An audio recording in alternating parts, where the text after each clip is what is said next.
Grayson. I appreciate it. Thank you, Congressman, for joining Rebecca. us. This should be interesting. Thank you to our audience as well. We'll also give you an opportunity to ask the Congressman some questions at the end, so go ahead and be thinking about that. So congratulations on your new position. Tell me a little bit about your priorities for the Healthcare Subcommittee this year. Well, I think it's a very interesting season to be involved in the healthcare debate. I know that's an incredible understatement, but I've got a firm grasp of the obvious. There's a couple of things that are happening. When I first became chairman about a month ago, I began to think about this in the context of sort of different deadlines. So in other words, in my opinion, there is really not a more deadline-driven policy environment than healthcare in all of Washington. Makes the tax code look easy.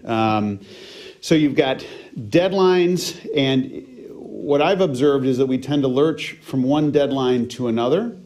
And in lurching from one deadline to another, if that's all we're doing, we're going to be underperforming. So I began to think, all right, what's one deadline that we've got to deal with? And the political reality is, in an election year, we're basically looking between now and the August recess to do anything legislatively.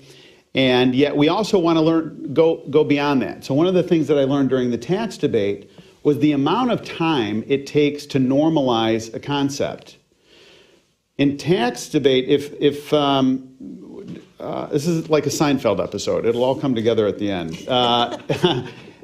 In tax, what we learned was you got to take a running start at these concepts to get the op-eds, to get the discussion, to get the hearings, and to generally come to a consensus around some of these things. All right, so we've got two basic timeframes to deal with. One I mentioned, and one is, what should the next Congress be talking about? What are these longer trends? Okay, so go back to the first deadline in answer to your question.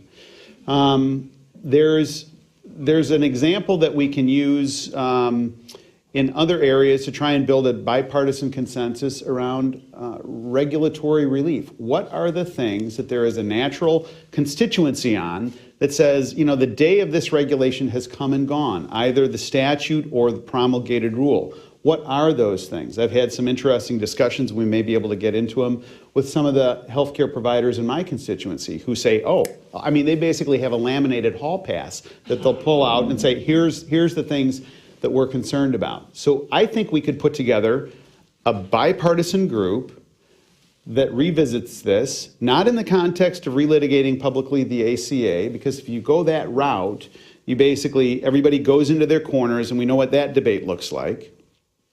Instead, come together and say, all right, what are the things that we can identify that aren't making us any healthier, that are making things more expensive, and so forth. So you're going to see a series of roundtables on that. We would hope to be marking something up between now and August, and I think it's a realistic goal. The second thing is, Ways and Means has some jurisdiction as it relates to the opioid crisis. The lion's share of the jurisdiction is in the Energy and Commerce Committee, but there's some significant jurisdiction here. The Health Subcommittee a couple of weeks ago had a bipartisan hearing, which was fascinating to me. There was no hubris on the dais. There were no members that were coming to that saying, oh, I've got the 3 easy things we need to fix this problem. There was humility as the members were inquiring of the witnesses. We had 2 panels. They had good insight. And I think that we can do some work here that's significant. And I think where we can do the best work is around the idea of shunning the notion that we're going to come up with the comprehensive opioid fix-it of all time of 2018. That's an illusion. That is not going to happen. So what we've got to do is cumulatively come up with different areas and do a better job in these different areas and find this right balance that we need. And I think that we can do some significant work here. So those are the 2 things in the short run: opioid response as part of a cumulative effort that you're seeing coming through Congress, and also the regulatory relief side. And the regulatory relief approach, just to put a final point on it, the miscellaneous tariff bill that passes through on the trade side of things, you'll notice that gets bipartisan support 400-something members of the House of Representatives vote in favor of this bill, and it has become something that we expect. It's like, of course Congress visits these things periodically. Of course they look to find where there's no more support for a particular tariff and so forth. And of course they come, and this is an easy thing. I think that we can do that on regulatory relief, stipulating that one person's patient protection is another person's burdensome regulation. I understand that tension, and we can navigate through that. But you take my point. I think that there are significant things that we can do, and if we do it once, then you can build on it, and it becomes a virtuous cycle. Mm-hmm. Long answer to a short question. I appreciate it. So as we embark on this experience, and we talk about bipartisanship, and we keep in mind that the calendar is very short this year, as we think particularly about the opioid crisis, what do you think your committee really will tackle in terms of that? You mentioned energy and commerce. They're already looking at 8 bills themselves. Secretary Azar said yesterday that this is one of his top 4 priorities for the year. So realistically, you've already started on your request for information, and you've had these 2 hearings. Where do you go from here, and are there particular pieces that you personally would be interested in seeing the committee move on? Where Ways and Means plays a significant role is obviously in the Medicare jurisdiction. And right now, Medicare is, paying for things that are opioid related and not paying for things that are not opioid related. And we've got to sort that out. There's just not a lot of wisdom there. We need to be much more mindful and attentive about being forward-leaning as it relates to medical devices, as it relates to other therapies. Some of the other therapies are controversial. We need to develop a consensus around those. Are the controversies things of the past that we as a culture have now jettisoned, and we say, hey, that was yesterday, we are dealing with a new reality and we need to move forward? Or are there reasons that it's still controversial, methadone and so forth? Mm-hmm. So these are the areas that Ways and Means will be weighing into, and it will have a significant impact just based on the dynamic of being a massive payer for these things. The tension that we've got to navigate through, I've begun to hear from patients, as you can imagine, people who are reading these clips and are concerned and saying, oh my word, I can't even contemplate what this would be like. I'm not an abuser, I'm not an addict, I'm not this, I'm not that. I am a person who needs this, and we need to make sure that we're well balanced. Congress has a tendency to do 2 things: nothing or overreact. And I think that we can do better than that, and that will be the disposition of the Health Subcommittee. Mm-hmm. It's also a lot easier in an election year to get things done on the regulatory side because of the abbreviated calendar, because of all of the politicization that goes on from time to time.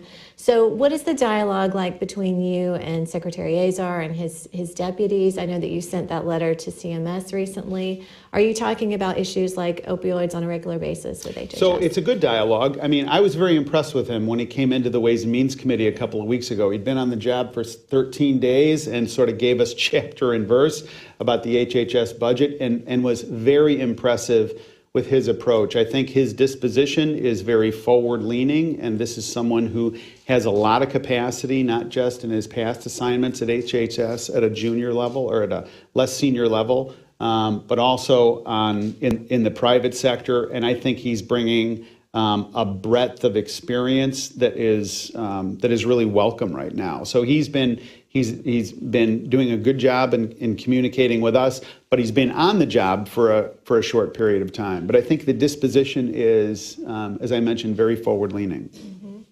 So circling back to Congress a little bit, the budget deal contained a lot of issues related to Medicare and healthcare policy, special needs, and all sorts of different things. So I wondered if you could talk a little bit about one provision in there that's gotten a little bit of attention. This is the provision dealing with the donut hole. You don't say. Yes, yes. There are a few people who have an opinion about that. So the drug industry is among those who was not in favor of this provision. What do you think? What's your philosophy about this provision, and do you think that we'll see people take another look at it? I think anytime that we're dealing with these issues of this magnitude, we're going to be constantly looking at this. So the notion that this bill is the remedy and that we can, turn our backs on discussions about the donut hole is a pipe dream. So we'll of course be very interested in revisiting.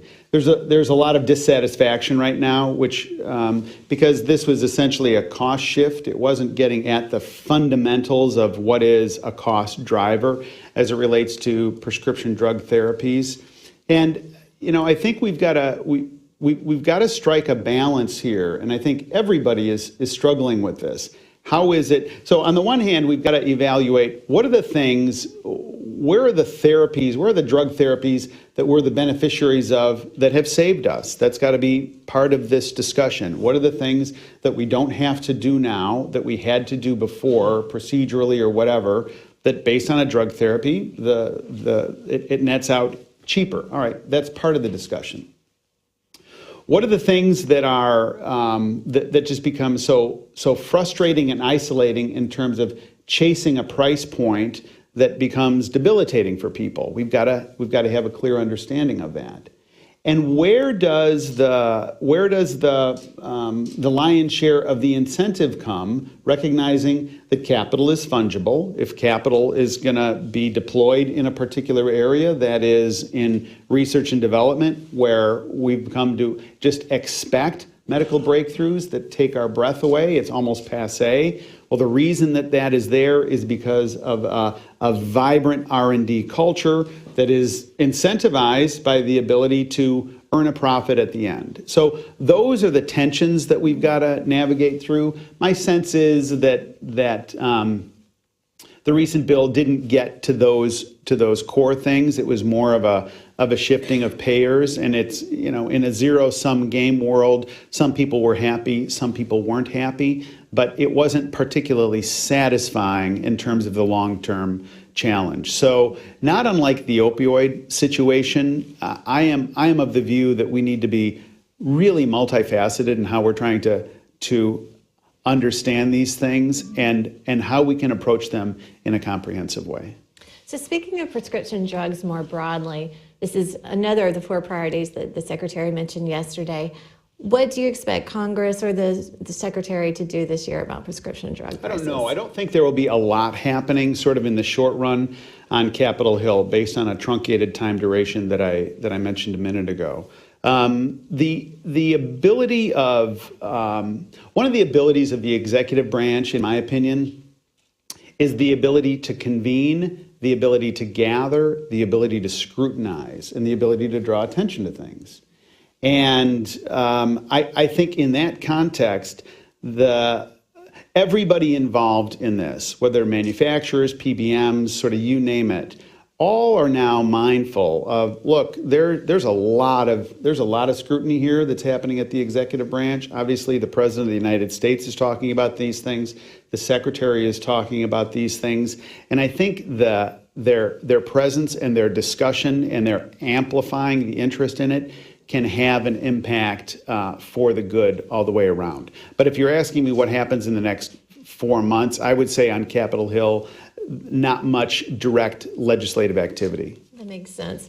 So given that it's not going to be an omnibus or anything like that, where do you think some of the things that are percolating in Congress, do you think that there would be anything in the omnibus related to health care, whether it's market stabilization that we've talked about with reinsurance and cost-sharing subsidies, or anything else? You already did a lot with the budget deal, but is there anything that might hitch a ride on the omnibus? Great question. So going back to this, my observation a couple minutes ago about deadlines, a lot of deadlines got cleared out, which was helpful. It also creates this false sense of security, though, because just to be cleared out for a period of time doesn't mean that they're gone. They're just not as present as they once were, right in front of the windshield. So we can't. It doesn't allow us to say, oh, let's step back from these things and some of the reforms. Your question on market stabilization is right on the money. So here's the tension that has to be navigated. If you go the market stabilization route, you're basically crossing a Rubicon in a way, and the Rubicon. What you end up doing is creating maybe a new SGR, basically. where the plans come back every year and they say, hey, wow, it's going to crater. I suggest you come up with some more money. Otherwise, we're going to have these massive premium hikes and so forth. You can see where this trajectory goes. Now, the alternative to that right now is not particularly pleasant. Yeah. That is that exact same thing happening. Particularly for those who don't get subsidies. That's it exactly. So I don't have the insight as I'm sitting as we're talking now, Rebecca, in terms of where this goes in the next several weeks. Mm-hmm. But the decision to make that subsidy is a threshold decision that shouldn't be made in a cavalier fashion. That once a decision is made to go that route, I would argue it nearly becomes a fiat accompli that will continue in the future. The alternative is to say, well, I think there's two alternatives. One is to come up with a larger remedy, which my party failed at last year, famously. But it's not, the Graham Cassidy approach is gaining some traction in very serious circles, and that's a very serious effort that would eclipse this whole question if it were to put into place. Although the likelihood of that happening in this, I'm not here pumping sunshine. I'm just telling you where I think the possibilities would be. So I think that it's the other question. Then, if you go the subsidy route, then what are sort of the HSA expansions or whatever it happens to be that can be done in exchange for that. So if you're asking me, is it likely that it's simply cost sharing and that's all? I would say the likelihood of that is low. I would say that there needs to be an intentional decision to go this route, and what you don't want to do is just slide into it by negligence and get backed up even more. And then third, if you go that route, it would be important to see what sort of consumer empowerment, et cetera, all the types of things that guys like me think are important within healthcare. What would be a reasonable exchange? Very interesting. That's fascinating. So one other thing that Secretary Azar mentioned yesterday was value-based care, which is something that we've been talking about for some period of time. Mm-hmm. Obviously, the Obama administration moved forward on that quite a bit, and now Secretary Azar wants to continue that. What are your thoughts on that, and are you prodding HHS to do anything in particular on value-based care? So I think HHS doesn't need prodding. I think that they've got a leader who is leading on that, and that's a good thing. This whole notion, if you get back to first principles as it relates to the healthcare discussion, one of the first principles should be how do we get costs out of the system that don't make us any healthier? Shouldn't be much argument with that. And in order to do that, I think the other phrase or the other characterization of value-based payments would be the alignment of interests. And there's really interesting work that's being done on this. I come from a constituency in suburban Chicago. As I have gone out and had healthcare meetings over the past several months or several weeks with some of my providers, I come back and say, wow, these are very impressive enterprises that are doing this. They are doing their best to align interests. There's the Advocate System in suburban Chicago doing very good work here. The DuPage Medical Group in suburban Chicago doing very good work here. And I think that what they're doing is taking a longer term view of a relationship with their patients to say, we are deeply invested in your health, and we think it's a winning. The providers, it's a winning proposition that we keep you healthier, and here's why. And they're doing remarkable work. So I think that this is one of these concepts that more and more people are recognizing. And I know we're all the products of our environment. My environment is coming out of the tax debate recently, but there was a moment that basically the country realized, you know what, our current tax code, the one that we just jettisoned, it was behind us. It was a loser. It was old. We needed to change from it. and we needed to shift to something new. And I think in that same way, there's more and more people that are looking at healthcare and they're saying that the models of the past should be in the past. Now let's transition into a new way of doing things, and let's take more of a running start. I've got 3 siblings who are physicians, and they'll give you, I just got to tell you, I'm a lawyer. And so you can imagine what this is like with this family. And when they would do the lawyer jokes, just to the point of being insufferable, I would sit and I would take it. And then I would just simply point out that when their profession was bleeding people with leeches, mine was writing the Constitution. So, there you go. But my point is that more and more physicians, one of the challenges for the physician community is the joy of the medical practice has really waned and diminished. And most physicians I know went into medicine because of a real desire to help people, and now they feel like they're just getting